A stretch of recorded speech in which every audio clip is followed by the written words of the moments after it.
Shalom anak-anakku, siswa SD Sekolah Kristen Kalam Kudus. Harapannya Bapak kalian dalam keadaan baik. Sekalipun kita sekarang ibadah online, Bapak ingin kalian harus menggunakan sikap yang baik di hadapan Tuhan.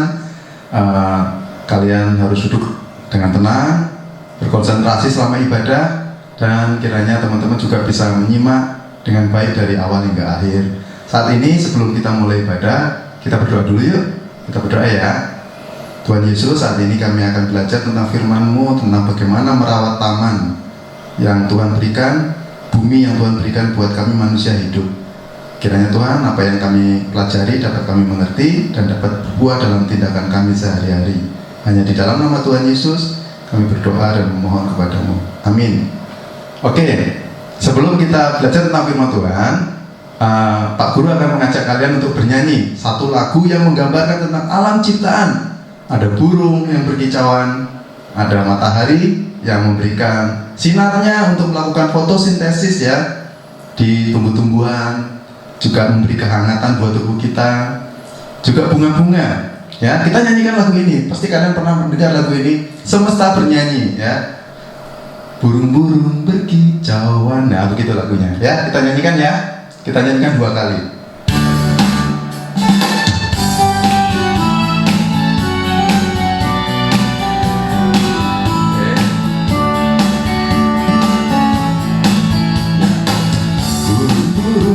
Berkicauan menyambut sang surya, bunga bermekaran, alam riang-riang memuji namanya.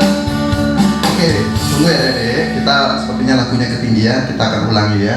Kak Joshua bisa turunkan nadanya. Oke.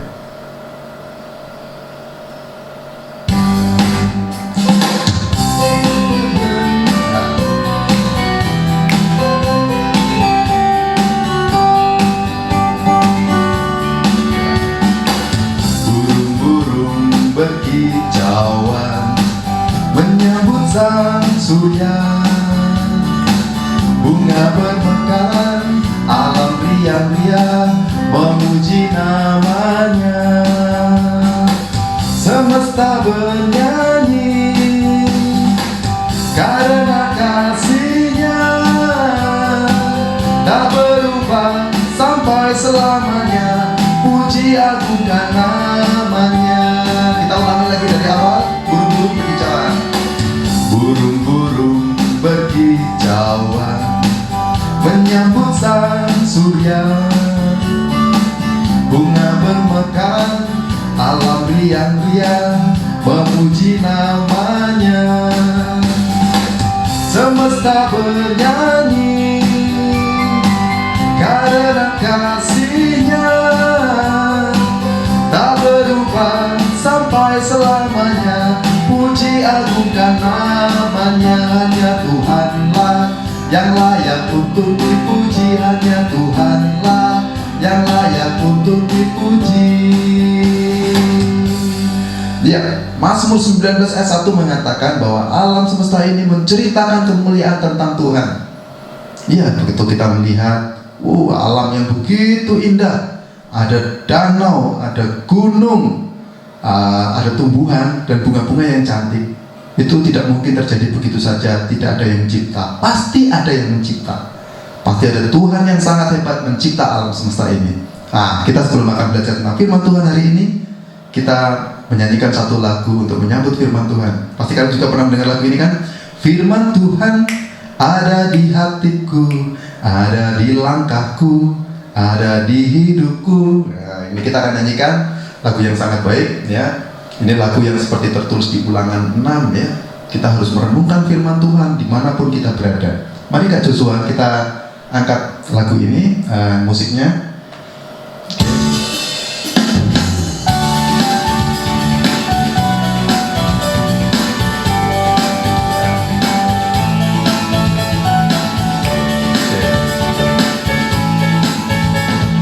Firman Tuhan ada di hatiku, ada di langkahku, ada di hidupku, dan terus bertumbuh di dalam jiwaku, berbuah berbuah, berbuah, berbuah, berbuah, berbuah, berbuah.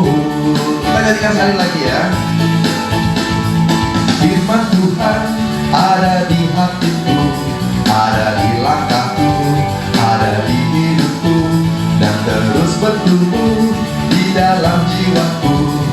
Berbuah, berbuah, berbuah, berbuah, berbuah, berbuah, berbuah, berbuah.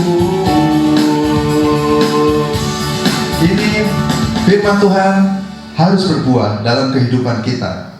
Oke, adik-adik, mari kita sebelum merenungkan firman Tuhan, kita berdoa dulu. Tuhan Yesus, saat ini Tuhan, kami akan belajar tentang bagaimana kami harus menyikapi, bertindak Tuhan terhadap alam kami Tuhan, yang kadang kami sering temui, ada kerusakan, dan kadang kami melihat ada alam yang indah, tetapi ada alam yang mengganggu manusia dalam bentuk sakit penyakit. Tapi kami percaya Tuhan, kami melalui firman-Mu ini kami dapat belajar bagaimana kami harus bertindak sebagai anak-anak-Mu, sebagai manusia yang hidup di dalam Engkau Tuhan, untuk merawat alam taman ciptaan-Mu ini. Hanya di dalam nama-Mu Tuhan Yesus, kami berdoa dan memohon kepadamu tuntunan ini. Amin. Oke, adik-adik, tentu adik-adik tahu kan, ini sayuran apa? Ya, ini kan wortel, ya. Kita tuh mungkin sekarang sulit kalau cari wortel ini di hutan langsung. Pasti harus cari ini di petani yang menanam wortel, ya kan? Ini ada wortel. Terus Pak Guru juga punya ini, capan. Ini enak sekali kalau disayur, ya. Mungkin banyak anak-anak yang nggak suka makan sayur. Salah besar. Kalian harus suka makan sayur supaya tubuh kalian sehat. Ini Pak Guru juga punya. Nah, mama kalian pasti tahu ini sayuran apa ya. Ini Bapak deketin dengan kamera ya. Nah, ini namanya sawi ya. Ini enak sekali kalau dicampur, biasanya kalau sambil makan mie campur sayuran ini. Nah, ini juga, ini disebut sayuran tapi disebut juga buah ya. Tomat, kalian suka makan saus ya, dibuat dari ini. Ada juga jus tomat. Atau juga dibuat apa ya ini ya enaknya ya. Mungkin dimakan langsung ya, kalau ada yang suka makan mentah ya. Ini Bapak punya ada segini contoh sayuran, banyak nih di kamera ya, deket ya. Nah, sayuran-sayuran ini ditanam oleh petani yang memiliki kemampuan untuk mengatur tanahnya dengan baik supaya ditanam, bertumbuh, dan berbuah. Tidak mungkin petani akan membawa benih, misal benih tomat, terus dilempar di jalan. Kira-kira akan tumbuh nggak? Nggak akan tumbuh, karena kena aspal misal, nggak ada tanahnya. Tentu petani harus menyiapkan dulu. Pertama itu siapkan dulu tempatnya, tanahnya. Tanahnya dicangkul, dibersihkan dari rumput-rumputnya, terus diberi air, diberi pupuk, baru ditanam bijinya. Itu ada proses, itu ada pengolahan supaya teratur, ya, supaya tanamannya bisa tidak terkena rumput liar. Nanti rebutan makanan kalau ada rumput liar, tidak terkena hama, atau tidak diinjak orang saat ada orang lewat. Ya, kalau kita tanam di jalan pasti diinjak, ya. Jadi harus ditanam di lahan yang tersendiri. Petani menanam tanaman dan sayuran seperti ini menggunakan cara yang sangat teratur, rapi, tertib, ya, tidak asal-asalan. Kenapa bisa begitu? Ya, karena dunia yang kita tinggali saat ini dunia yang telah jatuh dalam dosa, sehingga kita manusia telah jatuh dalam dosa, sehingga ketika kita ingin makan, memperoleh makanan yang enak-enak seperti ini, sayuran, ada padi, kita harus mengusahakannya. Tuhan katakan di Kejadian 3 ketika Adam dan Hawa diusir dari Taman Eden, dikatakan nanti kalian akan mencari makananmu dengan bersusah payah, akan dengan berkeringat. Tidak semudah itu. Adik-adik sekarang bisa melihat alam ciptaan kita ini kalau tidak dirawat akan bisa menimbulkan bencana. Misal terjadi penebangan hutan hutannya gundul. Apa yang terjadi jika hutan itu tidak lagi dipenuhi dengan tumbuhan? Pohon-pohonnya ditebang. Nanti kalau kena hujan, longsor itu tanahnya, terkikis, menimbulkan banjir bandang. Beberapa waktu yang lalu di berita ada kan peristiwa banjir bandang di Palopo. Nah, selain itu kalau kita buang sampah sembarangan, sampah itu akan membusuk, kemudian akan ada banyak lalat. Lalat itu bisa menyebarkan penyakit, kita terkena sakit. Alam ciptaan, bumi-bumi yang kita tinggali itu banyak mengandung bakteri, ada juga virus. Tetapi kenapa kita bisa masih hidup? Itu semua karena perlindungan Tuhan. Kita bisa sehat, itu karena Tuhan. Ada banyak virus dan bakteri di luar sana, tetapi kenapa kita tidak menyerang kita? Ya, satu, kita dilindungi oleh Tuhan. Terus yang kedua, jika kita melihat kenapa kita sekarang tidak terkena sakit penyakit dari bakteri atau dari virus yang ada di luar sana, sekarang kita lihat lingkungan kita itu sekarang dicipta dengan teratur. Ada jalan. Kalau kita buang sampah, kita bisa melihat, oh, tempat sampah itu ada 3 jenis. Untuk sampah yang bisa membusuk, sampah yang tidak bisa membusuk, bungkusnya, kalau kalian minum soda misalnya, Coca-Cola ada kalengnya, kalian jangan buang di tempat sampah yang bisa membusuk. Yang bisa membusuk contohnya yang berasal dari daun, makanan kalian itu bisa membusuk, dipisahkan. Ada juga sampah yang khusus untuk misal tempat kayak pembuangan tisu, masker khusus sendiri, ya, dipisahkan lagi.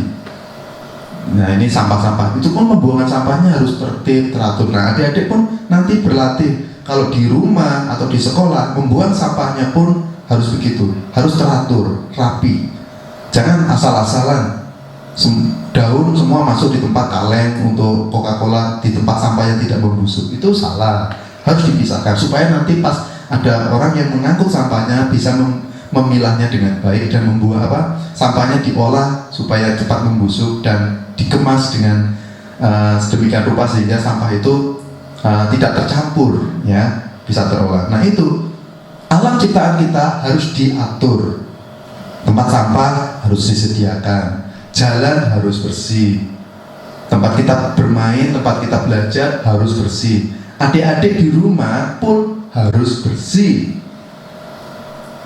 Kenapa kita harus hidup teratur? Di rumah pun harus teratur. Karena kita ini ciptaan Tuhan. Tuhan itu menyukai keteraturan. Tuhan ketika mencipta alam ciptaan ini dari hari pertama masih gelap gulita, dan roh alam melayang-layang di atas permukaan air. Kemudian Tuhan memisahkan terang dan gelap hari pertama. Terus Tuhan memisahkan air yang ada di atas cakrawala dan di bawah cakrawala hari kedua.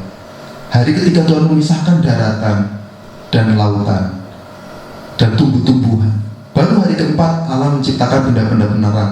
Itu kalau seandainya Tuhan menciptakan tanaman dulu sebelum bumi diciptakan, tanamannya mau ditaruh di mana bisa melayang-layang nanti kan, nah begitu. Allah itu menyukai keteraturan. Karena itu adik-adik atau anak-anakku yang di rumah saat ini sedang belajar pun harus hidup teratur. Ya, pastikan tempat tinggal, tempat tidur rapi. Ketika belajar, alat-alatnya harus disiapkan dengan rapi dan teratur. Bersihkan dulu. Harus mandi, ya, supaya apa? Kita harus sadar alam ciptaan kita, kalau kita tidak hidup dengan teratur, tidak bersih, alam ciptaan kita bisa berbahaya buat diri kita. Sekalipun kita bisa melihat ada pantai yang indah, tetapi ingat di pantai pun ada ikan hiu. Kalau kita melihat ada lembah yang indah, ingat lembah itu di bawahnya ada banyak bakteri, juga ada banyak binatang buas. Ada keindahan, tetapi juga ada sesuatu yang jahat di belakangnya.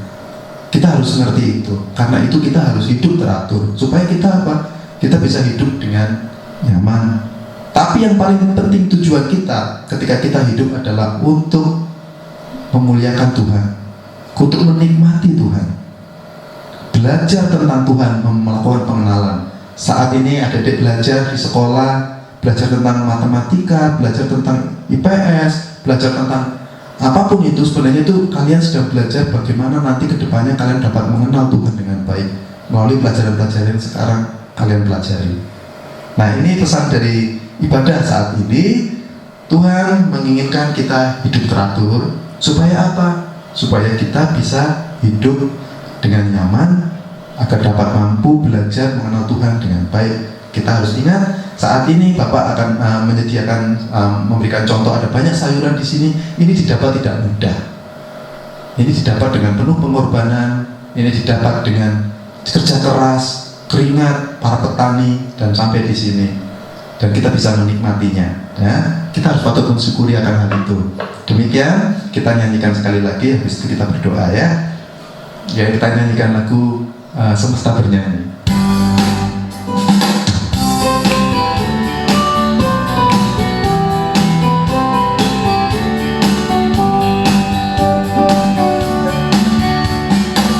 Burung-burung berkicauan menyambut sang surya, bunga bermekaran, alam riang-riang memuji namanya. Semesta bernyanyi karena kasih-Nya tak berubah sampai selamanya. Puji agungkan namanya, hanya Tuhanlah yang layak untuk dipuji, hanya Tuhanlah yang layak untuk dipuji. Mari kita berdoa. Bapa yang di surga, kami mengucap syukur kami telah belajar Tuhan untuk mengenal alam ciptaan, agar kami dapat hidup teratur, supaya alam ini Tuhan dapat kami kendalikan, dapat kami kuasai, dan kami Tuhan dapat memuliakan nama-Mu Tuhan dengan nyaman. Tuhan, ini doa kami, tuntun kami agar firman-Mu ini dapat berbuah dalam tindakan dari anak-anak-Mu Tuhan yang telah mendengarkan firman-Mu, agar mereka dapat bersih, dalam hidup bersih, hidup teratur, ya Tuhan, dan hidup penuh dengan ucapan syukur. Ini Tuhan doa kami, hanya di dalam nama-Mu Tuhan Yesus kami berdoa. Amin.